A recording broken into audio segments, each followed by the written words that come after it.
इस वीडियो में आज हम लोग बात करेंगे साइक्लोन दाना के बारे में और ये समझेंगे किसी भी साइक्लोन का नाम क्यों दिया जाता है, नाम कौन कौन देता है, कौन कौन से देश इसमें शामिल है जो कि इस साइक्लोन का नाम देते हैं और नाम देने की शुरुआत कब से कब तक हुई। ठीक है, तो बात करते हैं साइक्लोन के बारे में। साइक्लोन का नाम दाना दिया गया है जिसका मीनिंग होता है उदारता। उदारता का मतलब समझिए काइंडनेस। आयरनी ये है कि साइक्लोन का नाम दाना है, जो साइक्लोन बहुत भारी तबाही मचाएगा, लेकिन इसका नाम क्या है? काइंडनेस। ठीक है, ओरिजिनेट हुआ है बे ऑफ बंगाल में, यानी बंगाल की खाड़ी में ये ओरिजिनेट हुआ है और इसका जो नाम है ये सजेस्ट किया गया था कतर के द्वारा, लेकिन जो है नाम दिया गया है किसके द्वारा? सऊदी अरब द्वारा। साल 2000 में क्या होता है? WMO और यूनिस्केप, यानी WHO का मतलब हो गया वर्ल्ड मेट्रोलॉजिकल ऑर्गेनाइजेशन और यूनिस्केप का मतलब हो गया United nation economic scientific and commission for Asia and the Pacific. ठीक है, इसमें टोटल 8 कंट्री शामिल थे, जिसमें से Sri Lanka, India, Myanmar, Maldives, Pakistan, Bangladesh, Thailand और ओमान है।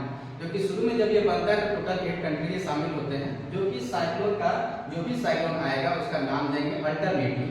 फिर आगे चलकर 5 कंट्री 2018 में और जुड़ जाते हैं, जिसमें कौन कौन से देश हैं? Saudi Arabia, UAE, Qatar, Yemen और ईरान। ठीक है, अब समझते हैं साइक्लोन का नाम क्यों दिया जाता है। साइक्लोन का नाम देने से उस साइक्लोन पर पार्टिकुलर नजर रखा जा सकता है और उससे जो भी रूपरेखा तैयार होती है भविष्य में बचने के लिए उस पर वो डाटा तैयार करते हैं। दूसरा, जो साइक्लोन है वो बनता तब है जब भी एयर टेम्परेचर में डिफरेंस आता है, तब वो साइक्लोन बनता है।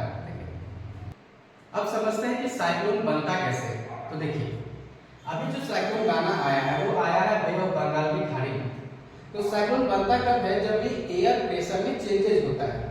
जैसे यहाँ पे क्या हुआ, यहाँ पे जो बे ऑफ बंगाल का समुद्र है वहाँ पे क्या हुआ कि सरफेस का टेम्परेचर जब 27 डिग्री पहुंच जाए तो वहाँ पे एक लो प्रेशर एरिया जनरेट हो जाता है। लो प्रेशर एरिया जनरेट हो जाता है। ठीक है, अब लो प्रेशर एरिया जनरेट हो गया तो यहाँ की हवाएं क्या करेगी? ऊपर उठेगी। ऊपर उठेगी तो आसपास की हवाएं जो है इस खाली जगह को भरने आएगी। ठीक है, फिर जो हवाएं भरने आएगी दोबारा फिर क्या करेगी? ऊपर उठेगी। तो ये जो साइकिल चलते रहता है ऊपर उठने का, तो कुछ हाइट पे जाकर जो ऊपर उठती हुई हवाएं है वो क्लाउड फॉर्मेशन करती है। यहाँ से लो प्रेशर से हवाएं ऊपर उठती रहती है और आसपास से जो हाई प्रेशर की हवाएं हैं वो इस खाली जगह को भरने आती रहती है। तो ये एक साइकिल चलते रहता है यहाँ पे और इसी में आकर घी डालने का काम करता है कौन? अर्थ का कोरियोलिस फोर्स। और जब घूमता है तो उससे एक फोर्स जनरेट होता है जिसको कोरियोलिस फोर्स कहते हैं। वो क्या करता है? इस हवा को क्या करता है? घुमा देता है। तो यहाँ पे एक भवंडर तैयार होता है।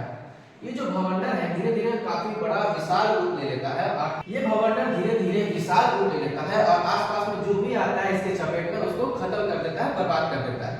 तो ये जो बड़ा सा जो साइक्लोन बना है ये खत्म कब होगा? जब ये सरफेस से हटकर किसी भी देश के तटीय क्षेत्र में जाके टकराता है तभी खत्म होता है। और हम जानते हैं कि यहाँ पे कौन सा स्टेट है? उड़ीसा है। तो ये जो साइक्लोन बना है वो धीरे धीरे उड़ीसा की ओर बढ़ेगा और यहाँ से उड़ीसा के सटे जितने भी राज्य हैं, चाहे बिहार हो, बंगाल हो, झारखंड हो, इस सब पर इसका असर देखने को मिलेगा। ठीक है, तो ऐसे बनता है हमारा साइक्लोन। तो अभी दिवाली का फेस्टिवल आने वाला है, इसलिए सबको हार्दिक शुभकामनाएं। जितना मन करे उतना पटाखा फोड़िए, एक दिन में ग्लेशियर नहीं पिघलने वाला। धन्यवाद।